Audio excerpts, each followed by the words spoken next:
నిబంధన అంతా ఒకరిని కార్నర్ చేస్తుందండి. ఎవరిని చెప్పండి? అటు చూడండి, అటు చూడండి, అటు చూడండి, సూచాయిగా అటుని చూడండి, ఒరిజినల్ రాబోతుందని ఒక ఆయన చూపిస్తుంటారు. ఎవరిని? ప్రభు అయిన యేసుక్రీస్తు. పాత నిబంధన మందసమైన ఎవరిని చూపిస్తారు చెప్పండి? యేసుక్రీస్తుని. అడ్డుతెర అయినా ఎవరిని చూపిస్తారు చెప్పండి? యేసుక్రీస్తుని.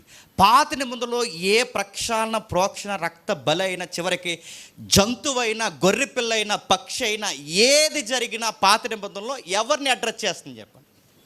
ఎవరిని? కుమారుడైన క్రీస్తుని, కుమారుడైన దేవుని అడ్రస్ చేస్తుందంటే పాత నిబంధన అంతా కుమారుడు వస్తున్నాడు అని చూపిస్తే, క్రొత్త నిబంధనలో కుమారుడు వచ్చి ఈయన ఎవరిని చూపిస్తున్నాడు చెప్పండి? చెప్పాలి.